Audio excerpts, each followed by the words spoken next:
My parents pawned my $590,000 diamond engagement ring, created by my late fiancé, so my sister could recover at a lavish resort in Bali. I didn't cry. I vanished, just not how they imagined. What happens when the people you're supposed to trust most shatter your world, not with a bang, but with a casual, "Oh, we sold it?" Imagine finding the last physical piece of your soulmate, your entire future gone. Not lost, not stolen, but deliberately, coldly sold by your own family for someone else's spiritual journey to Bali. There was no warning, no apology, just chilling silence and a legal envelope on my pillow. But what they didn't know, what they never saw coming, was the hell I was about to unleash. The air in that house often felt heavy, almost suffocating, especially on Friday mornings. The Denver winter was finally loosening its icy grip, pale sunlight struggling to cut through the blinds and paint weak gold stripes across the dusty dresser. It was the 2-year anniversary of Liam Miller's passing, a day that still felt like the world had simply stopped spinning for me. Grief didn't make me openly weep anymore. It just sat there, a quiet, sharp ache under my ribs. That morning, I reached for the second drawer of my nightstand, my hand moving by instinct. It was muscle memory, the familiar angle, the soft click of the wood sliding open. The velvet box, where Liam Miller's ring always rested, should have been there. Always. But it wasn't. My breath hitched. I blinked, then yanked the drawer wider, frantically rummaging through tissues, old receipts, even a half-used candle wick I'd never thrown away. Nothing. No box. Not even the delicate velvet cloth it usually came with. A cold, certain dread began to creep through my veins. This wasn't a mistake. My chest tightened, not in panic yet, but with a strange, stinging cold that pierced through me. I walked downstairs, one sock still clinging to my foot, my hand gripping the banister so tightly my knuckles went white. My mother, Evelyn, was casually flipping through a magazine at the kitchen counter, sipping her coffee as if it were just another ordinary Friday. She didn't even look up. "Morning," she mumbled. "Mom." I tried to keep my voice steady, force a semblance of calm. "Do you know where my ring is?" She turned a page, slow and deliberate. "What ring?" My jaw tightened so hard I felt a throb in my temple. "The ring. Liam Miller's ring. The one he gave me." A slow blink. "Oh," she said, as if I'd asked about a forgotten grocery item. "That." "We sold it." The air in the kitchen instantly became too thick to breathe.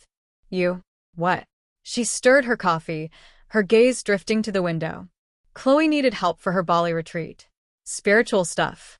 You weren't wearing the ring anymore, anyway." For a dizzying moment, I literally forgot how to draw air into my lungs. It wasn't just a ring. My father, David, his voice drifting from the hallway, confirmed it. "You haven't touched it in months, Isabella. We figured you didn't need it anymore." I spun around. There he was, arms folded, that familiar, tired condescension in his eyes. The same look he always gave me when I'd apparently failed to meet some unspoken expectation. Every single word I wanted to scream got lodged somewhere between my ribs and my throat. "You sold something that wasn't yours," I finally choked out. He just shrugged. "Well, technically, and oh." I cut him off, my voice surprisingly firm despite the tremor in my hands. "No, that ring was mine. Liam Miller designed it with me. We chose the diamond together. He had the band engraved inside." My mother rolled her eyes. "Isabella, it's not like you're still getting married." She said it like a joke. Like Liam Miller had just stepped out for groceries, not collapsed in the parking lot of a diner waiting for me. Not left a voicemail saying he was bringing my favorite pie. "He's dead." I snapped, the last word cracking like glass. "Not forgotten." My mother sighed again, that exhausted, put-upon look she wore whenever my emotions became too much. "Chloe's finding herself. That retreat is life-changing." "Then maybe she should have sold something of hers," I whispered, my voice barely audible. "She doesn't have anything like that," my father muttered, without looking at me. "And you weren't using it." I stumbled back, the entire world tilting on its axis. They hadn't just sold a ring. They'd sold the last tangible piece of him I had left. My anchor. My last connection. I turned and walked back up the stairs, each step heavy, deliberate, a silent accusation against the betrayal that echoed behind me. Back in my room, I stared at the empty drawer again. But this time, something else caught my eye, tucked away in the back, folded almost carelessly. The deep navy velvet cloth, embroidered with white daisies. It felt limp, hollow, devoid of the precious weight it once cradled. I sank to the floor, the cloth resting in my lap, my fingers tracing the delicate stitches. I remembered Liam Miller's voice, clear as day. The daisies remind me of our first road trip, Isabella, when they bloomed wild behind that dusty motel in Utah. I stayed there, just breathing, feeling too much and yet nothing at all. The world outside kept spinning, indifferent. But something inside me had shattered and gone still. A low, steady whisper escaped my lips. They didn't just sell a ring. They sold what's left of me. I sat for a long time, maybe an hour, maybe an eternity. Just me, that gaping empty drawer, and the daisy-stitched velvet cloth, the only tangible proof he'd ever asked me to be his wife. Sunday night descended, a suffocating blanket. I hadn't left my room, hadn't eaten much beyond stale crackers and water, barely touched my phone. I was terrified of it, of Evelyn's texts demanding, understanding, or worse, Chloe's performative ignorance. But eventually I powered it on. Not because I was ready, but because I was tired of hiding. The screen blared to life, and my stomach immediately twisted into a knot. There she was, Chloe, posing on a glossy wooden yoga deck in Ubud, bathed in perfect sunlight, a garland of flowers around her neck, arms outstretched in that practiced surrender to the universe, pose she'd mastered since she was a bored teenager in Sunday school. The caption screamed, "Healing is expensive, but so worth it. Grateful to my amazing family for believing in my journey." A heart emoji. A lotus. The comments exploded. "You inspire me. Such a brave soul. This is how healing looks." She's glowing like actual light. I stared until my hands began to tremble. The most terrifying part? I couldn't even cry. The grief, the betrayal, had nowhere left to go. She was using Liam Miller's ring money, my inheritance, to fund her social media rebirth. I scrolled further, and it only got worse. Tagged stories, reposts from yoga brands, even a feature in a wellness blog, From Pain to Power, Chloe's transformational journey. There were paragraphs about overcoming generational dysfunction, about choosing the hard path of self-love. I nearly laughed. A bitter, hollow sound. My name wasn't mentioned once. Not a single line. No one knew that while she was stretching into the sunset, I was sleeping on the floor of my childhood bedroom because my parents had given away the bed I'd bought after Liam Miller died. Too big for one person anyway, they'd said. My mind reeled, flashing through a lifetime of Chloe's tantrums, slammed doors, and Evelyn's pleading whispers. "You're the strong one, Isabella. Help me keep the peace." It was a role I'd never asked for, a burden I never got to lay down. Liam Miller used to tell me, "You don't always have to be the one holding the house together while it burns." But it seemed I hadn't held it well enough, because now they were dancing in the flames, and I was just the ashes. Around 8:30 that evening, I finally pulled myself together enough to drive. The cemetery. The wind had picked up, raw and biting, and the old gate creaked a mournful protest as I pushed it open. I walked the narrow path between headstones, carrying nothing but my phone and the leaden ache in my chest. When I reached Liam Miller's stone, I didn't kneel. I just stood there, a cold statue in the twilight. "They used your ring, Liam Miller," I whispered, my voice raw against the wind. "They sold it so she could post gratitude quotes from Bali." The wind rustled the dried leaves at my feet, and I swear, something inside me cracked just a little more. Back home, I collapsed onto the floor again, scrolling through Chloe's latest. Nearly 2,000 likes. A drone shot over rice fields, her mid-spin, arms outstretched. The caption, Sometimes you have to leave the noise to find your soul. Before the shame or second-guessing could catch up, my fingers flew across the screen. Hope the healing was worth it. I paid for it. Send. The comment vanished into the sea of praise. 10 minutes later, it was gone. Deleted. At 10:42 p.m., my phone buzzed. A text from Evelyn. Isabella, let your sister have this moment. Don't start drama. Drama. That's what they called it. Not erasure. Not betrayal. Drama. I didn't reply. I just stared at that message, rereading it until the words blurred, then scrolled back up to Chloe's glowing face. People think grief is loud. The wailing, the sobbing, the storming out. But it's not. It's being slowly erased, quietly, while the world applauds the person holding the eraser. I wasn't trying to start drama. I just didn't want to disappear again. But in this family, simply existing outside their carefully curated script was apparently an act of rebellion. 3 days bled into each other since my comment, like me, vanished from Chloe's post. That mid-morning, I sat at the same kitchen table I'd eaten cereal at since I was 7. A small, neat folder lay before me, its contents precisely stacked. Partial receipts for the ring, Liam Miller's old email confirming the appraisal, and a note from his parents, written in grief-soaked cursive, thanking me for caring for the ring until it became part of your new chapter together. I pushed the folder across the table towards my father, David. He didn't even touch it, his eyes still glued to the Denver Post.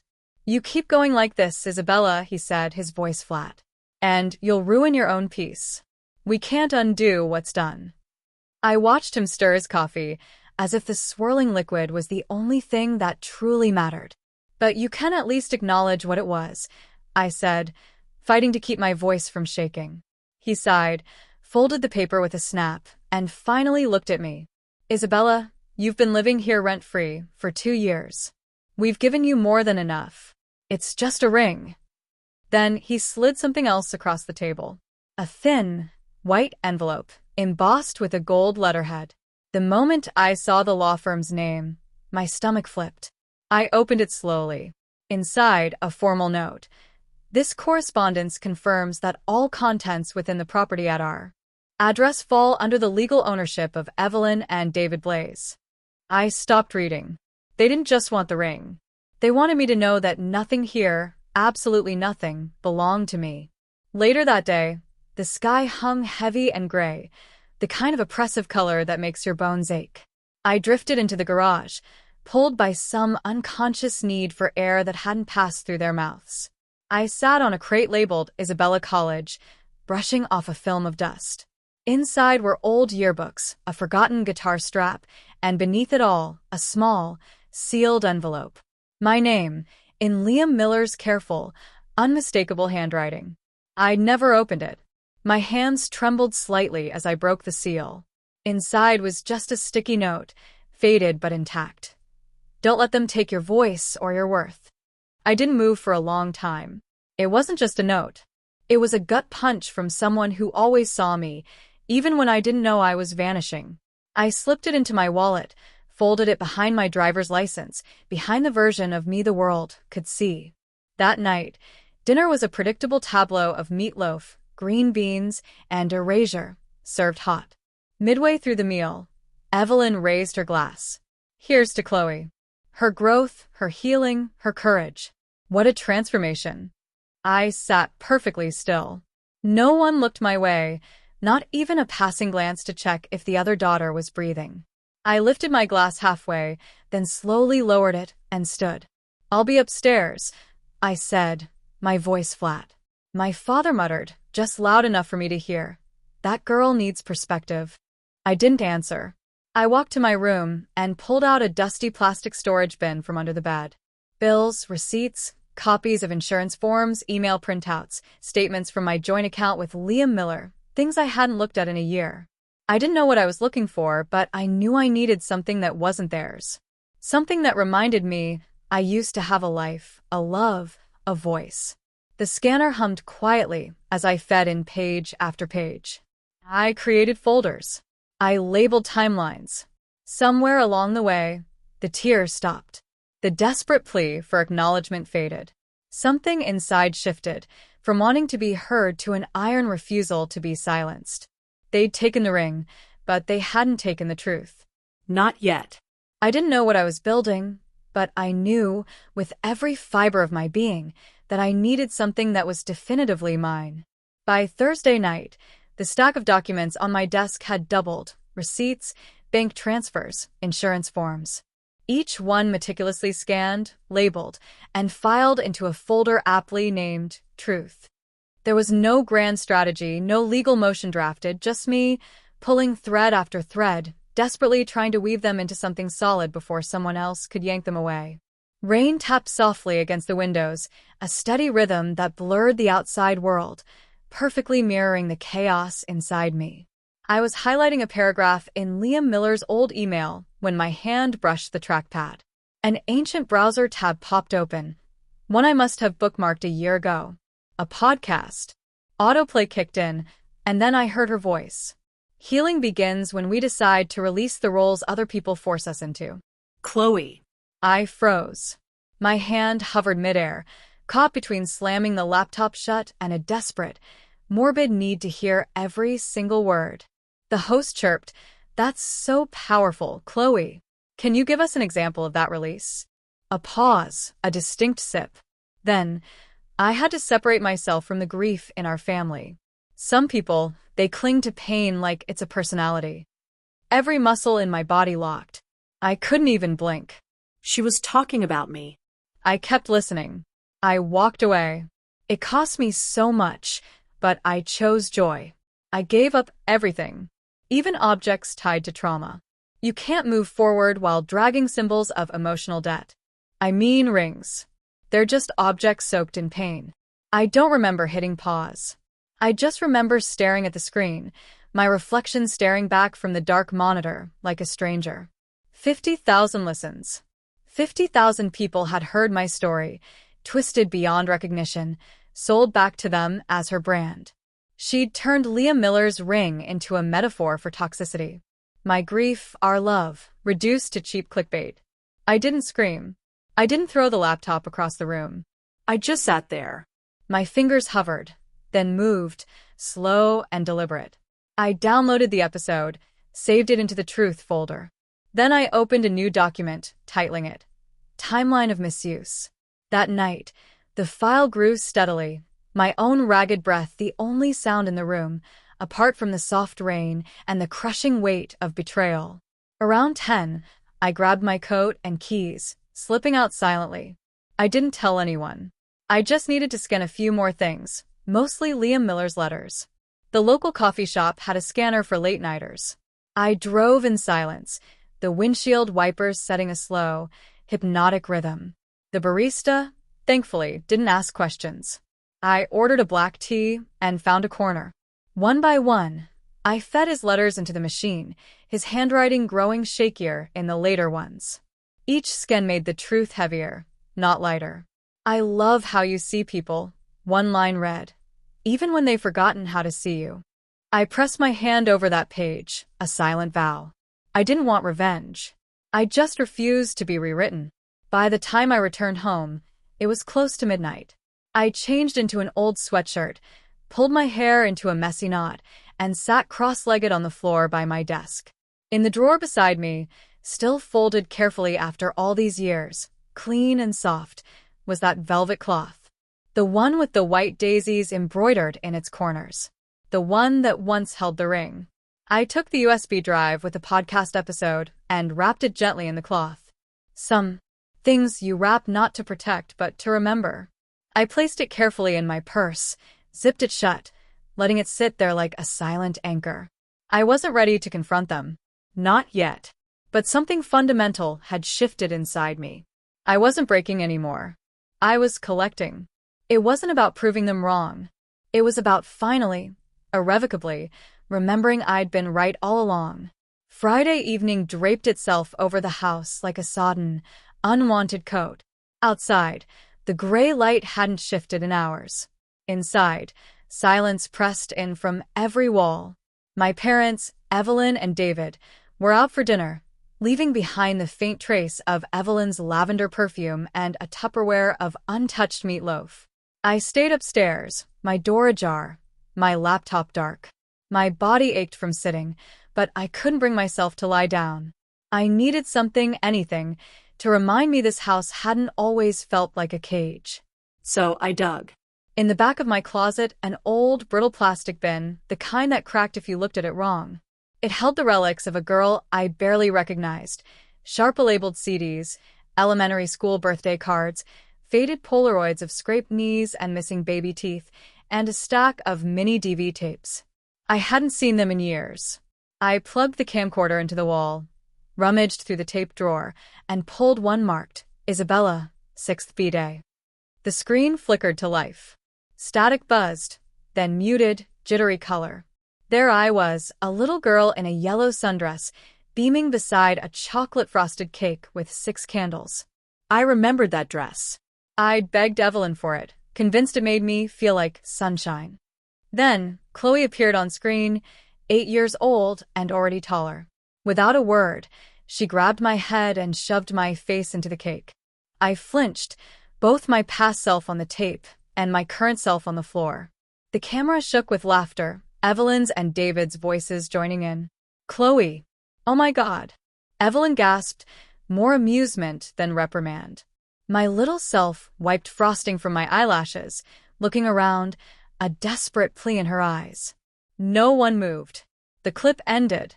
I paused the video, my hand gripping the edge of the desk, tasting that same bitter silence I must have swallowed that day. I whispered to the empty room, maybe this is just how it's always going to be. The front door downstairs creaked open. Heels clacked on tile, keys jingled into the bowl, then Evelyn's low murmur, likely bidding David goodnight. But instead of going to her room, her footsteps ascended. A soft knock. Before I could answer, the door swung open. No warning, no permission. She stood there, holding a small, navy blue velvet box, its corners slightly worn with age. Her eyes didn't quite meet mine. I was cleaning out the closet, she said softly. Found these. Nana had promised them to you, remember? Figured maybe now's a good time. She sat on the edge of my bed without asking. Open the box. Inside, a pair of pearl drop earrings, delicate, familiar, almost sparkling with false hope. I blinked, unsure what game we were playing. She didn't mean to hurt you, sweetie, Evelyn murmured, smoothing her skirt. Chloe just handles things differently. And we thought you'd moved on from all that. All that. As if grief was a shoebox to be tucked under the bed and forgotten. The earrings gleamed in the dim light, clean and cold. I almost reached for them. I almost let the warmth of nostalgia dull the sharpened edge inside me. I almost said thank you. I almost forgave her. Then a buzz. My phone lit up on the desk. A message from Hannah, a friend from college. Thought you should see this. I tapped the link. It was Chloe's Instagram story. Again. Cross-legged on a tropical patio, probably Bali, a pale smoothie in her hand. Perfect lighting, softening every syllable of her syrup-sweet voice. Forgiveness is so powerful. Even when people lash out, I know it's just their pain talking. I rise above. I stared at the screen, unable to breathe. That was about me. About the deleted comment, the velvet cloth, the ring, the earrings. Every ounce of my restraint was being weaponized, repackaged as her saint-like patience. A wave of scorching humiliation hit me, fast and brutal, a slap I should have seen coming. Evelyn left not long after, telling me to try and get some rest. I said nothing, just nodded. The door clicked shut behind her. Downstairs, the dishwasher hummed. The house returned to its quiet hum, but something inside me wasn't quiet anymore. I opened my laptop. The folder marked Truth waited like an open mouth. I added the screenshot of Chloe's story. Then, I retrieved Nana's inheritance letter, the one listing my name in careful cursive right beside the word earrings. I scanned it. Then, slowly, I opened my phone's recorder. I spoke into the dark, my voice low and steady. I'm not doing this to expose them. I'm doing this so I never forget again who they really are. And then I wrapped the earrings in a separate cloth, sliding them into the drawer. Not to use, not to wear. Just to remember. It wasn't just betrayal anymore. It was a pattern I'd been conditioned, trained to forgive. But that morning, something profound shifted. I woke before the sun had fully climbed over the rooftops, the house wrapped in that muffled quiet only cloudy mornings bring. I didn't wait for coffee, didn't scroll. I went in my closet, pulled out the navy blazer I hadn't touched since Liam Miller's memorial, and slipped it over a crisp button-down. The sleeves were a little looser now, but it still fit. Standing before the mirror, I didn't see someone desperate to prove a point. I saw someone finished waiting. The velvet cloth lay on my nightstand, folded carefully around the flash drive. Inside it, receipts, scanned letters, a copy of Nana's will, the raw podcast audio, screenshots of Chloe's posts, and my own quiet voice recording. I placed the entire package into a clear envelope, slid it into a folio, and zipped it shut. I left no note, sent no text. I simply walked out the front door, as if heading to a mundane dentist appointment. No tension, no fiery rage, just clean air and an unshakable purpose. 15 minutes later, I pulled into the parking lot of a co-working space, tucked neatly between a dog groomer and a yoga studio. Caleb, the soft-spoken manager in his 20s, handed me a key card without much small talk, which I deeply appreciated. I chose a corner table by the window, the light rain tapping a gentle rhythm against the glass. My laptop hummed to life as I opened the legal document templates Liam Miller's estate lawyers had shared with me, just in case. I filled in the blanks with cold, hard clarity. Item 1, 4.1 carat engagement ring, purchased jointly with Liam Miller 3 months before his passing.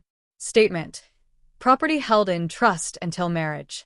Therefore, sole ownership defaulted to the surviving party, Isabella Blaze. I cross-referenced every entry with dated email threads, photo timestamps, and the notarized letter Liam Miller's mother had sent, confirming the family's explicit intent for me to keep the ring.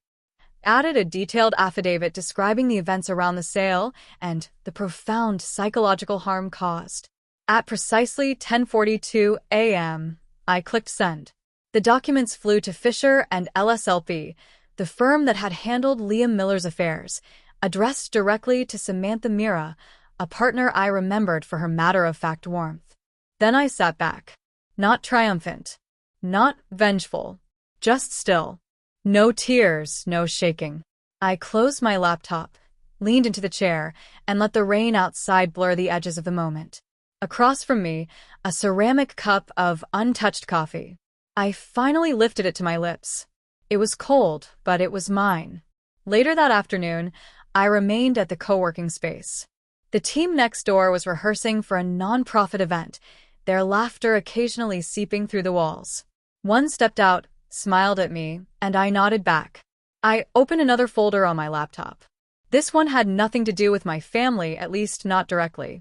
It was for the Reclaiming What Was Always Yours initiative, an annual women's leadership gala I'd been quietly funding in Liam Miller's memory since last fall.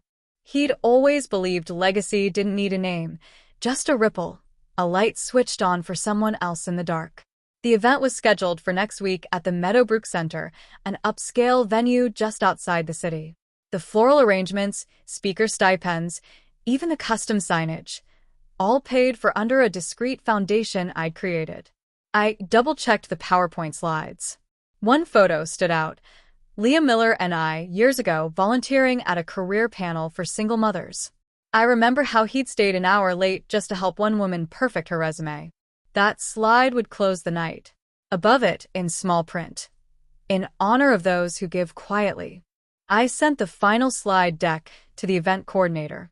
As I packed up to leave, my phone buzzed. A text from Evelyn. You got mail. Looks like a gala invite. Chloe got one too. I think they want her to speak. How wonderful. I stared at the screen for a long second. Then I laughed. Just once. A soft, dry sound, like the punchline of a joke only I understood. I didn't please reply. I didn't respond at all. I didn't need to be on the stage. I'd already built the microphone. Let them walk into the spotlight. They just didn't know who lit it.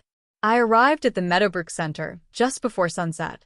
The event space shimmered with soft candlelight and glass bowls filled with floating white daisies. My signature touch, I thought, spotting them immediately. Evelyn would have chosen roses, red, or nothing at all, but tonight wasn't hers to cure it.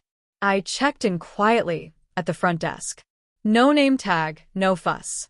Just a light touch on my elbow from the coordinator as she handed me a folded program.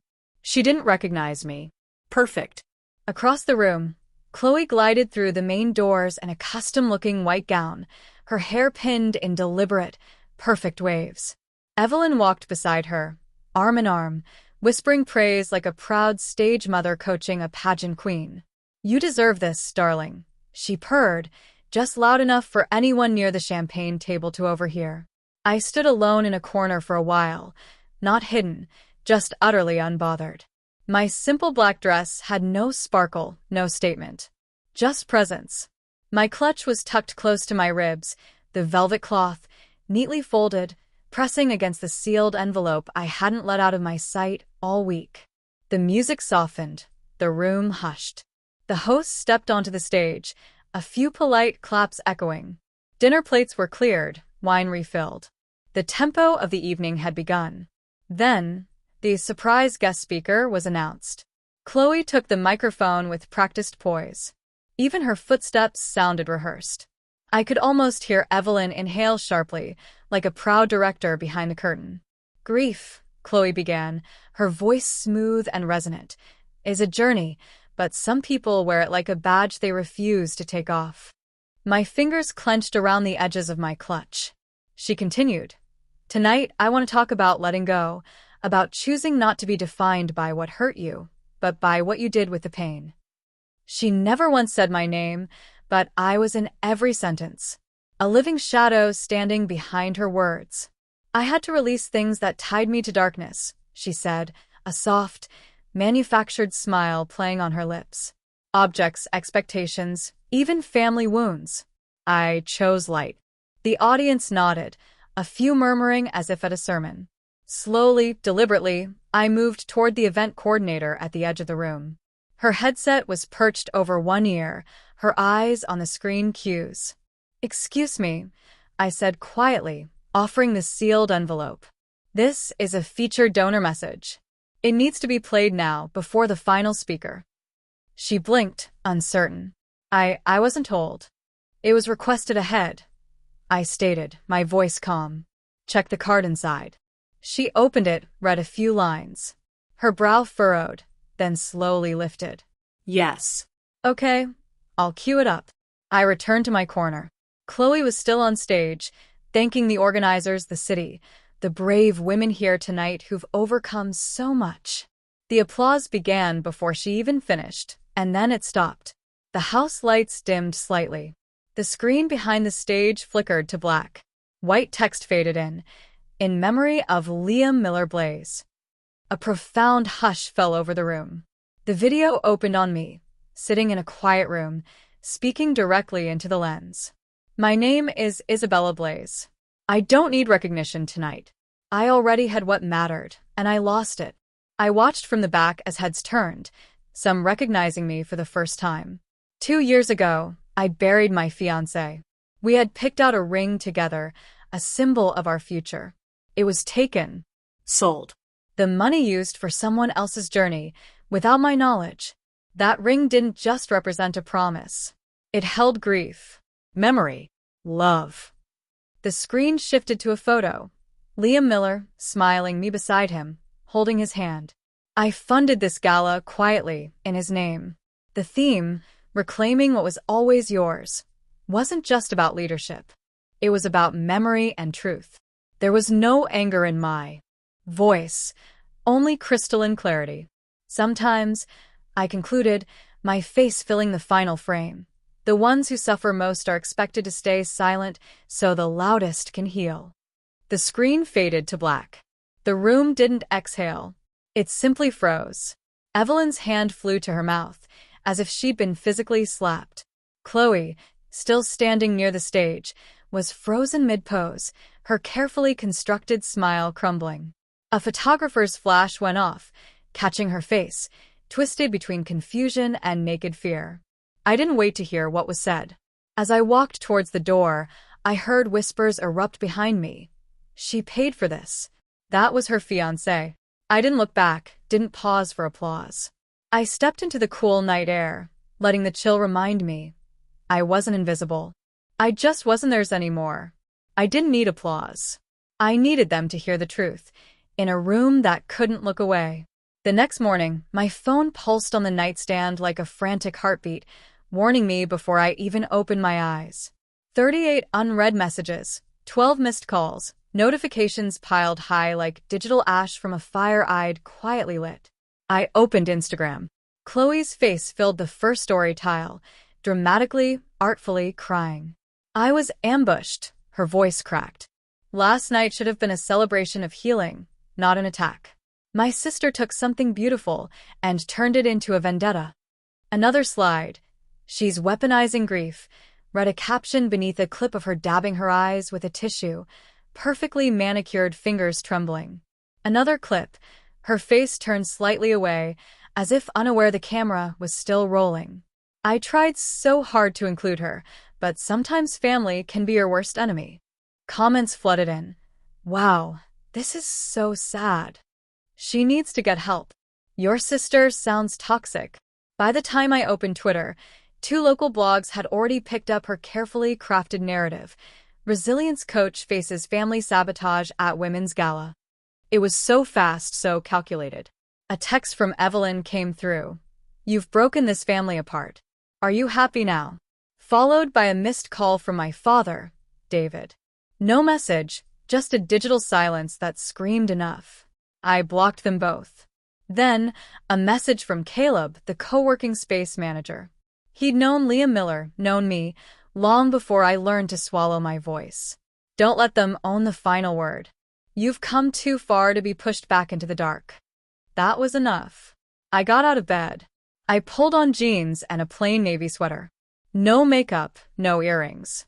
Just the velvet cloth, neatly folded into my jacket pocket, and a transcript I'd printed that morning. A kind of truth I didn't need to shout, but wasn't going to hide either. The drive to the family house was short, the turns ingrained by muscle memory, even though the place hadn't felt like home in years.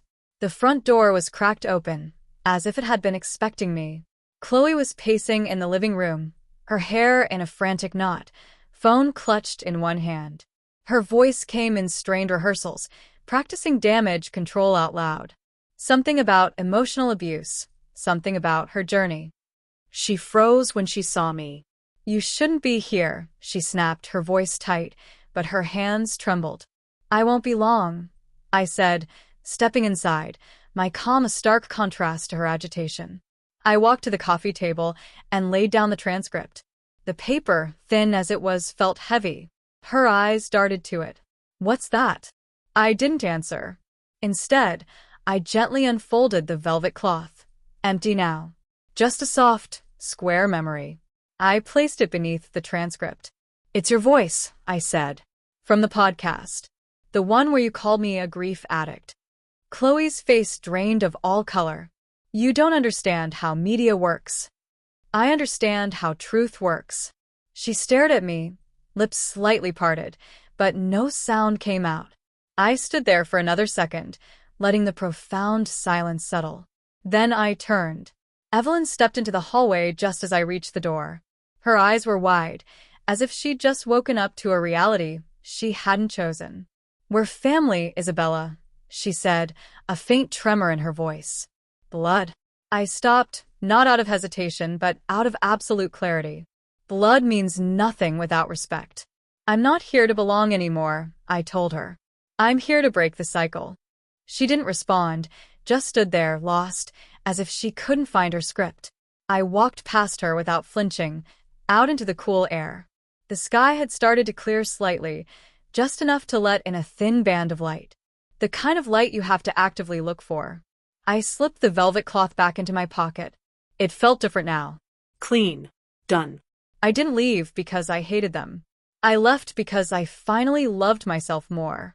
The morning light in Napa was different now. Softer. Less accusatory. It didn't pierce, it warmed. A gentle breeze rolled off the vineyards as I turned the key in the lock of my new studio door. The sign above the entrance caught the light, shimmering. Miller and Blaze. Crafted with memory. I stepped inside and flipped the lights on. The space wasn't huge, but it felt expansive in a way the Blaze family house never had. Warm wood floors, brass fixtures, a row of workbenches facing wide windows that framed the rolling hills like an oil painting. The walls were a soothing cream, my tools lined in silent, purposeful order. Pliers, molds, flame torch, tumblers. I hadn't realized how much I missed the scent of metal warming under heat. It was a feeling suspended between hope and quiet finality. That first week, foot traffic was steady. A young couple from San Francisco wandered in, searching for wedding bands with soul. A woman in her 70s asked if I could set a locket into a ring, so she could carry her husband's photo, not just his memory. Then there were the quiet ones, locals who didn't say much, only looked around then whispered, "You're the one from the gala, right?" I just nod, offer a soft smile. Nothing more. On a shelf in the back corner, under a gentle spotlight, was a glass case. Inside, folded perfectly in half, was that familiar velvet cloth. Framed beneath it, a handwritten note read, "This piece is not for sale." It cost everything to make. And beneath the cloth, a simple band, diamond and steel, seamlessly fused, etched along its edge, with one delicate daisy. Not ornamental, not flashy. Just quiet and certain. One afternoon, a little girl wandered in with her parents. She pressed her nose to the glass, pointing. "Who made that one?" she asked. I crouched down beside her, resting my arms on my knees. "Someone who used to be silent," I said. She turned to me, her brows scrunched. "Are they better now?" I smiled, a real, soft smile. "She's still learning," I told her, "but she's not silent anymore." Weeks passed without a word from Evelyn or Chloe. No calls, no texts. But that, in itself, was an answer. Then one Saturday, a short message arrived from Scarlett, an old family friend I hadn't spoken to since college. "Saw your tribute at the gala. Your mom never said anything, but she kept the video on her desktop." I read the message twice, then I let it sit. I didn't reply, didn't forward it to anyone. Just let it be. Sometimes, an apology doesn't come with words. But that doesn't mean you have to wait your whole life to hear it. I walked over to the workbench, slid open the top drawer. Inside, the original, yellowed receipt for the velvet box. I placed it beside Liam Miller's final note, the one that had lived in my wallet all this time. "Don't let them take your voice or your worth." Outside, the clouds had lifted, sun spilling across the cobblestones. I walked out front, breathed in the fresh air, and flipped the sign to open. As the day wore on, I melted silver, set stones, sketched a new line of pendants. There was no rush, no frantic energy, just motion. Quiet. Mine. In the background, an old folk song played low and grainy on the stereo. I didn't know the lyrics, but the melody felt familiar, like something I'd heard before I was old enough to name it. I looked again at the cloth under the glass. It had once held a symbol of a future that never arrived. Now it held nothing. And that, in its own way, meant everything. I lost something that was supposed to last forever. Then I lost people who were never meant to leave. But in all that loss, I found something quieter, stronger, and irrevocably mine. This time, no one gets to sell me. This journey, it broke me down, then built me back up. But I'm still curious, if you've gone through something similar, if your family betrayed you like this, what would your first step be? What would you reclaim? Let me know in the comments below. I'll be reading every single one. The last customer of the day, a sweet older woman named Clara who swore my custom-designed pendant had brought her comfort after losing her beloved cat, finally left, her bell tinkling softly as the door closed. I leaned against my workbench, the familiar weight of a jeweler's loop still in my hand, and looked out at the street. The setting sun cast long, amber shadows across the cobblestones, painting Napa in shades of peace I hadn't known existed. This time, no one gets to sell me. The words resonated, a quiet, unshakable truth. deeper than any diamond, more precious than any metal I shaped. The quiet, however, was deceptive. My phone, charging on a small shelf near the counter, vibrated with a relentless urgency I'd come to associate with the aftermath of my own calculated truth bombs. It hadn't stopped since the gala, and the initial wave of anger and calculated victimhood from Chloe, Evelyn, and David had given way to something colder, more desperate. I'd blocked them, yes, but the digital world has a way of finding backdoors. Friends, distant relatives, even casual acquaintances were suddenly reaching out, not always with support, but with a palpable sense of curiosity, unease, and sometimes outright judgment.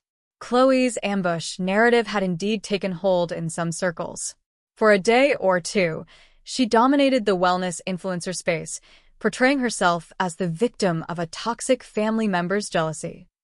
She even did an Instagram live, tears streaming artfully down her face, talking about the pain of chosen family, subtly implying I was projecting my own unhealed trauma onto her journey. It was textbook manipulation, a performance for her audience, but it infuriated me to see the comments, the overwhelming wave of sympathy directed her way. Stay strong, queen. Cut toxic people out. Your light shines through. But the internet, for all its fickle nature, also has a long memory and a thirst for spectacle. My video, raw and unpolished, resonated with a different kind of audience. It wasn't just the gala attendees who saw it. Someone, God bless them, had clipped my segment and posted it on a popular short-form video platform, juxtaposing it directly with Chloe's tearful performance. The caption was simple: "Which sister do you believe?" That's when the tide began to turn. Fast. Brutal. Unflinching. Anonymous accounts, fueled by a collective disgust for performative victimhood, started digging. They found Chloe's old posts from before Bali, the ones where she flaunted designer clothes and lavish vacations, completely contradicting her struggling artist finding herself persona. They found screenshots of her spiritual retreats that were more like luxury resorts. And then, the ultimate nail in her carefully constructed coffin, a few enterprising online sleuths discovered the sale of Liam Miller's ring, matching the description to a high-end jewelry auction house that had posted about a significant private collection being sold around the same time. The timing was too perfect, too damning. The digital mob, once her fervent admirers, turned on her with a vengeance. Her comment section became a war zone. Where's the ring money? Chloe, is this what healing looks like? You stole from your grieving sister. The from pain to power narrative crumbled, exposing the calculating grifter beneath. Her sponsored posts dried up almost overnight. The wellness blog that had featured her quietly removed the article. Her carefully curated image, built on borrowed empathy and my shattered grief, imploded. The satisfaction was, I admit, immense and chilling. It wasn't revenge in the traditional sense, but it was justice delivered by 1,000 anonymous cuts, and it was glorious. Evelyn and David's initial fury at me turned to quiet panic as Chloe's empire crumbled. Their texts shifted from anger to desperate pleas for me to make it stop, to defend your sister. I simply blocked their new numbers. The only communication I received was a terse email from Evelyn forwarding me a news article about Chloe losing a major brand deal with a single line. "See what you've done?" I didn't reply. What I had done was tell the truth. What they had done was enable a predator and victimize their own child. My business, Miller and Blaze, began to quietly flourish, not just from the local foot traffic, but from the unexpected ripples of the gala. People who resonated with my story, not for the drama, but for the underlying message of reclaiming oneself and one's truth, started seeking me out. They came from across the country, asking for custom pieces that honored lost loved ones, celebrated resilience, or marked a personal turning point. A woman, a survivor of domestic abuse, commissioned a ring from me, engraved with a single, defiant phoenix. A man, whose small business had been stolen by a former partner, asked for a necklace shaped like a compass, guiding him to a new beginning. They weren't just buying jewelry. They were investing in symbols of their own enduring strength, their own reclaimed narratives. Each piece I crafted felt less like a transaction and more like a quiet act of sheer defiance, a testament to the power of personal truth. The legal process for the ring, however, was a different beast. Samantha Mira, Liam Miller's estate lawyer, a sharp woman with eyes that missed nothing, was immediately on it. My detailed affidavit, coupled with the notarized letter from Liam Miller's mother, the ring's appraisal, and the time-stamped emails, built an undeniable case. The firm informed Evelyn and David that they were being formally pursued for the fraudulent sale of an asset legally belonging to me. Their initial response was predictable: indignation, denial, and a counterclaim that the ring was a gift and therefore theirs to dispose of. But the evidence was overwhelming. The clause about the trust until marriage, the explicit intent from Liam Miller's family, my clear ownership, it painted a picture they couldn't whitewash.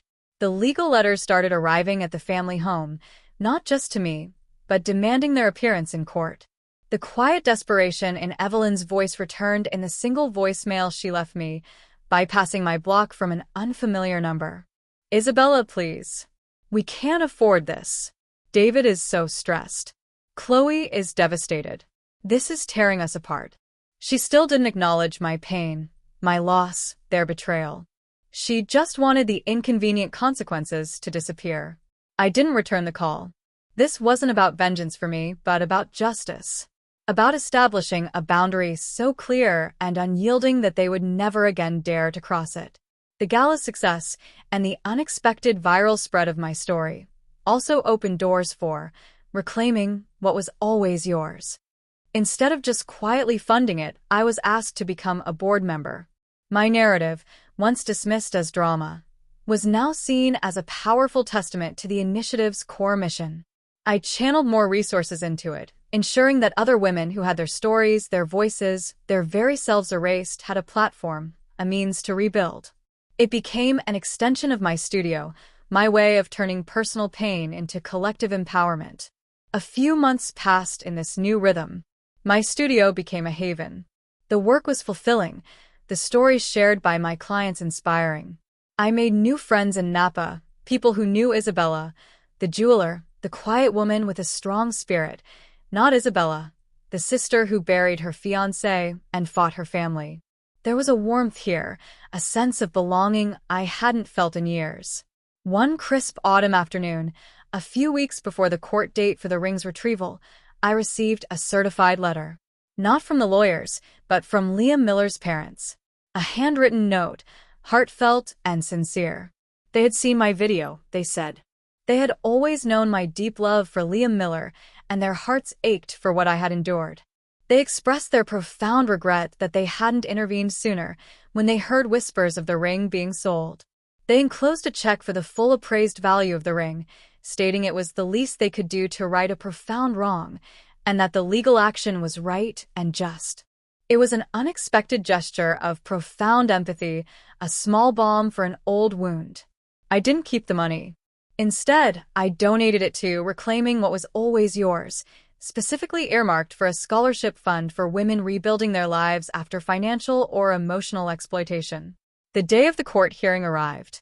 I went alone, armed with my conviction and Samantha Mira's calm assurance. Evelyn and David were there, looking drawn and pale. Chloe, surprisingly, was also present though. She kept her distance, her usual composure replaced by a brittle defensiveness. The judge listened patiently as Samantha laid out the meticulous evidence, my affidavit, the corroborating documents, the email from Liam Miller's mother. The defense, scrambling, tried to paint me as vindictive, as opportunistically trying to profit from my grief. They even brought up Chloe's healing journey, again, framing the ring's sale as a compassionate act to free me from trauma. It was grotesque. But the judge, a no-nonsense woman with sharp, intelligent eyes, was unmoved. She read the notarized letter from Liam Miller's mother, she looked at the trust clause, she looked at the evidence of the ring's sale and its value. She looked at me, then at Evelyn and David, then at Chloe. Her verdict was swift and unequivocal. The ring, she declared, was unequivocally mine. Evelyn and David were ordered to pay damages for its illegal sale, covering not only the ring's value, but also a significant sum for emotional distress, given the circumstances of Liam Miller's death. Furthermore, they were ordered to pay all legal fees. She issued a stern warning against any further attempts to interfere with my property or well-being. She didn't scold, didn't moralize. She simply laid down the law, cold and hard. I didn't feel triumph, just a deep, quiet exhale. It was done. The legal battle was over. As I walked out of the courtroom, Samantha Mira at my side, I saw Evelyn and David huddled together, their faces etched with defeat. Chloe stood slightly apart, furiously typing on her phone, as if already crafting her next victim narrative. Our eyes met across the crowded hallway. Hers were filled with a mixture of anger, resentment, and a flicker of something that might have been fear. Mine were simply clear. There was no hatred, no lingering desire for revenge, just a vast, empty space where they used to be. The resolution wasn't a tearful family reunion, nor was it a grand act of forgiveness. It was the definitive severing of cords that had long since frayed and poisoned. I didn't need their apology to heal. I didn't need their understanding to thrive. I simply needed them to stop hurting me, and the law, for once, had given me that. Back in Napa, life settled into a new, deeper groove. Miller and Blaze wasn't just a business. It was a testament. My workbench, once a solitary place of crafting, now felt like a conduit for stories, for resilience. The daisy-etched band under the glass case remained, a quiet sentinel. People would ask about its significance. I'd tell them, not the whole story, but enough. It represents finding your voice after it's been taken, I'd say. It represents understanding that some things are priceless, not for their material value, but for the story they carry. I still got occasional messages. Scarlett would sometimes send an update, always careful not to pry, but offering a window into their lives. Chloe's brand was irrevocably damaged. She tried to rebrand, to pivot, but the internet didn't forget. Her healing journey had become a cautionary tale. Evelyn and David were struggling financially, trying to deal with the court-ordered payments. They had sold the family home, moving into a smaller place. They were, in a way, facing their own consequences that weren't imposed by me, but were the natural outgrowth of their choices. Did I feel bad for them? Sometimes, a flicker of an old, familiar pain would stir. A pang for the family I once had, for the mother and father who used to cherish me, for the sister who was supposed to be my confidant. But that flicker was quickly overshadowed by the profound peace I now carried. That familiar longing was replaced by the knowledge that I had built something real, something honest, something that was entirely, irrevocably mine. The sun still spilled across the cobblestones outside my studio, low and golden in the late afternoon. The air smelled of autumn leaves and the faint, metallic scent of my work. An old folk song, a melody I still couldn't quite place, played softly on the radio. It was a tune of enduring strength, of quiet perseverance. I glanced at the velvet cloth under the glass again. It still held nothing. No ring. No tangible representation of a past that had been stolen and then painstakingly reclaimed. But now, that emptiness was filled not with grief or betrayal, but with a profound sense of self-possession. It held the space for what I chose to put there. I lost something that was supposed to last forever. Then I lost people who were never meant to leave. But in all that loss, in the ashes of what was, I found something quieter, stronger, and irrevocably mine. I found Isabella. And this time, no one, not a single soul, gets to sell me. I closed my eyes for a moment, letting the gentle melody wash over me. I wasn't just a survivor. I was a creator, a rebuilder. And the greatest masterpiece I would ever craft was the life I was now living, entirely on my own terms. My story isn't about revenge.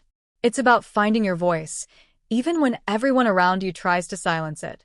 It's about drawing lines in the sand, not to keep others out, but to protect the sacred space within yourself. If you've ever felt erased, undermined, or simply used by the people who should have loved you most, I want to hear from you. What was the moment you decided enough was enough? What did you do to reclaim your story? Share your thoughts and experiences in the comments below. Let's create a space where no one has to be silent.